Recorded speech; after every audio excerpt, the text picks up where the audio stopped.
అఖండ మహాభారతం ఎందరో మహా ఋషులకు, యోగులకు, జ్ఞానులకు పుట్టినిల్లు.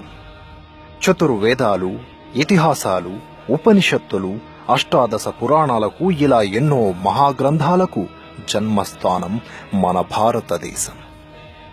అజ్ఞానాంధకారంలో కొట్టిమిట్టాడుతున్న ఈ ప్రపంచానికి విజ్ఞానం నేర్పించి సత్యం వైపుకు నడిపిస్తున్న పవిత్ర దేశం మన భారతదేశం.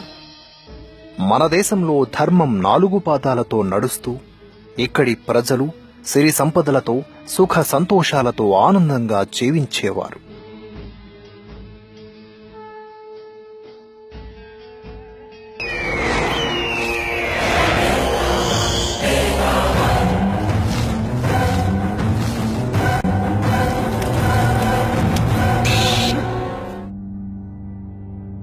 ఏది చూసి ఓర్వలేని ఎన్నో విదేశీ పాశవిక శక్తులు మన దేశం మీద అనేక సార్లు దండయాత్రలు చేసి ఇక్కడి సంపదను దోచుకున్నారు.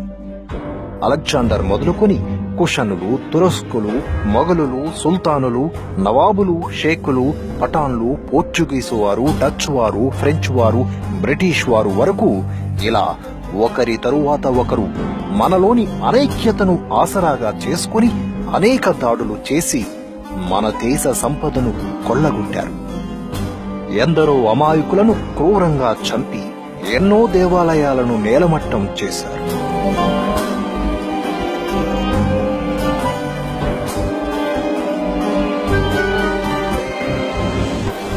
మరెన్నో రాజ్యాలను ధ్వంసం చేశారు. ప్రపంచంలోని అనేక సంస్కృతులను కాలరాసినట్లే మన దేశ సంస్కృతిని కూడా నాశనం చెయ్యాలని చూశారు. కాని ఎందరో మహానుభావులు జన్మించి మన ధర్మాన్ని, సంస్కృతిని ఆ ముష్కరుల దాడి నుండి కాపాడుకుంటూ వచ్చారు.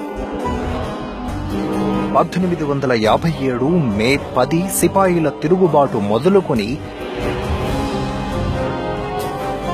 1947 ఆగస్టు 15 వరకు భరతమాత దాస్య శృంఖలాల విముక్తికై లక్షలాది మంది వీరులు తమ ప్రాణాలు పణంగా పెట్టి చేసిన పోరాట ఫలితమే నేటి మన స్వరాజ్యం. ఆంగ్లేయుల నుండి మనకు స్వాతంత్రమైతే వచ్చింది గాని వారి బానిస భావజాలం నుంచి మాత్రం పూర్తిగా విముక్తి రాలేదు. వారు వెళుతూ మన చరిత్రను వక్రీకరించి మనలో మనకు చిచ్చు పెట్టి వారి సంస్కృతిని ఇక్కడ వదిలి వెళ్లారు.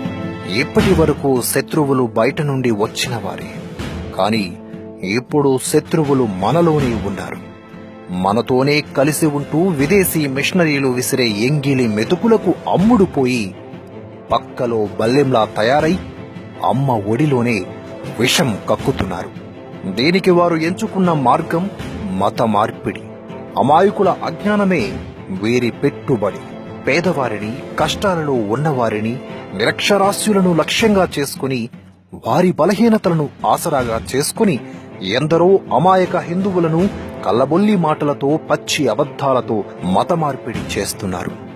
క్రమంగా వారి మనస్సులో మన దేశం మీద, మన ధర్మం మీద విద్వేషాన్ని నింపుతూ దేశద్రోహులుగా మారుస్తున్నారు. దేవుడు విగ్రహారాధనను ద్వేషిస్తూ ఉన్నాడు, అసహించుకుంటూ ఉన్నాడు. ఈ రోజున ప్రపంచాన్ని స్టడీ చేసి అంతరిక్షాన్ని జయిస్తున్నటువంటి వారిలో క్రైస్తవ దేశాలు ముందున్నాయి. ఎందుకని భారతదేశం ముందు లేదు? బైబిల్ వల్ల. ఇదంతా చూస్తున్న ప్రతి భారతీయుడు ఎంతో ఆవేదన చెందుతూ ఏదో చెయ్యాలి అని పరితపిస్తూ ఉన్నాడు. అలాంటి వారిలో నుండే కొంతమంది మహానుభావులు ధర్మ రక్షణకు నడుం బిగించి కొన్ని సంస్థలు ఏర్పాటు చేసి ధర్మ పరిరక్షణ చేస్తున్నారు. కానీ ఈ మత మార్పిడి మాఫియా ఆగడాలు రోజు రోజుకు శృతిమించిపోతున్నాయి. మతం మారితే జాతీయతా భావం పోతుంది అని అంబేద్కర్ ఆనాడే చెప్పారు.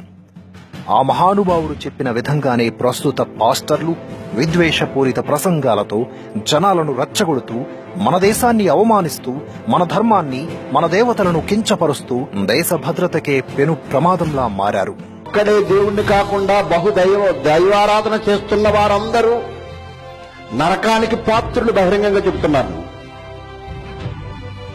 భరతమాత అంటున్నా. భరతమాతకి ఎంతమంది భర్తలు?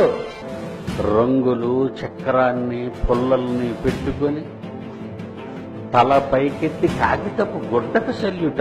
అదొక కాగితం లేదా అదొక గుడ్డ ముక్క. అది జాతీయ పతాకమా? ఈ దేశానికి స్వతంత్రం వచ్చిందని తెప్పిట్లు కొడతావా? నీకేం పిచ్చి పెట్టిందా? భారతదేశంలో క్రైస్తవ శాతం కేవలం 4-5 మాత్రమే. 4-5% ఉన్న క్రైస్తవ్యానికి 85% ఉన్న హైందవ మతోన్మాదం గడ్డ గడ్డ గడ్డ వణుకుతుంది ఈరోజు దేశంలో. ఎంతకాలం అవుతుంది? ఏ దయ్యాన్ని ఉన్నావు? చెప్పు గట్టిగా.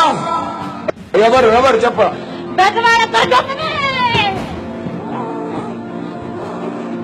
నేను